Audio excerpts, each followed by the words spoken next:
Have you been trying to get animated GIFs or videos into your stream based off of channel points? Well, if you watch this video, I'll show you how you can get one of these right now. Welcome back to Wicked's Tech Lab. I'm Wicked Skill. In this video, I'll be showing you another reason why you should be switching to Streamer.bot for your streams on Twitch. If these videos help you out, please share them out with your friends, and don't forget to like the video, subscribe to the channel, and comment in the bottom if there's something you'd like me to make a video on. Today's video was brought to us by Aline Lee, who commented on one of our other Streamer.bot videos. If you like this video, please leave a comment in here of what you might like to see, and I'll try and get a video made for you too. Okay, to start this video off, you're going to need to go to your favorite site to download your videos, your GIFs, or your images, whichever one you're trying to set up on your stream for channel points. Okay, for the OBS side setup, what you're going to do is you're going to make a source in the scene where you want the GIF to show up. If you want it on an individual scene, you can select your scene and then make the source. Me personally, I make an alerts nest scene, and that's where I add them all.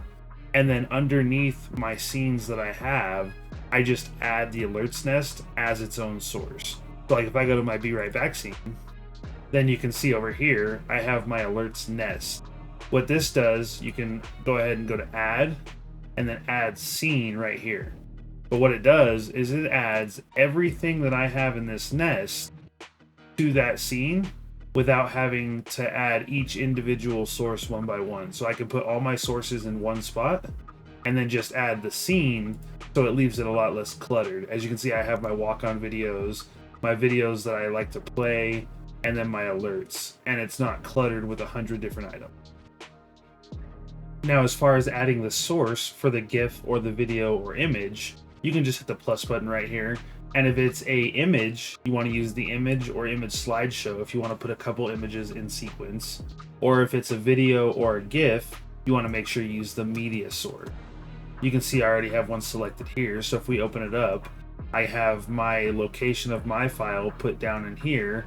And then because it's a GIF and it's only 2 seconds long, I put it on loop. That way I can make it run for as long as I want in Streamer.bot. Because if I just play it one time, it'll be on and off the screen before anybody sees it. Now for the setting up in OBS, you'll want to go ahead and leave it visible. Then you can rearrange it position-wise where you want it on your screen, and then make sure to hide it. It needs to be hidden so that it's not showing on your other scenes, or it's not showing on your scene because we have it in loop. Then with it being hidden, it'll also help us on the Streamer.bot side of things to make it pop up and go away.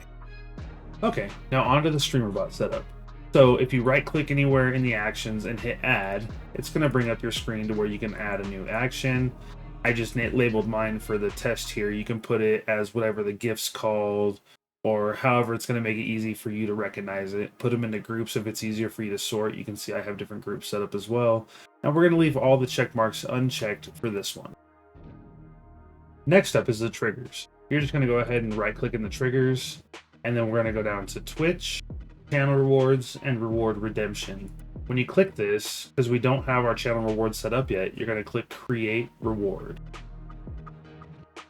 After you click that, it's going to bring you to this screen. Go ahead and title it whatever you want your channel point redemption to be seen as in your Twitch page. And then you can set how much it's going to cost, if there's going to be any cooldowns, and if you want a group to be in there. Once this is all set up, go ahead and click OK. Okay, now onto the sub actions. This is how we're going to make the GIF, image, or video show up on your Twitch page. You're just going to right click, go to OBS, go down to sources, and then source visibility state. It's going to open up just like you're going to choose the scene, like mine is the alerts nest where I want it to turn visible, and that will put it on all my other scenes. Or you would select the scene that you have it on. Then you're going to go ahead and select the source. So if I come in here, I have it labeled as my test source. And then I do mine as toggle. You can set them up separately as visible and hidden to make sure that they go away each time you use them. I use toggle and I don't have any issues with it. That's completely up to you. Then I'm going to set a delay for how many seconds I want it to play. So if you right click, go to core, and then delay, it's going to open up this screen. I have mine set for 10 seconds of a delay. And then I have it set down here to toggle back off. So this is where you would do the difference if you wanted to do visible and hidden. From there, you can just go right here to your triggers. You can right click and test trigger, and you can see that it pops up. and then it goes away. Then on the Twitch side of things, you can go in here to your channel points, you can find your reward, and you can redeem the reward and see that it pops up and it goes away. If any of my videos have helped you out, please make sure to share them with your friends to help me out. Thanks for coming by another Wicked's Tech Lab videos. I'm Wicked Skill. See you in the next one.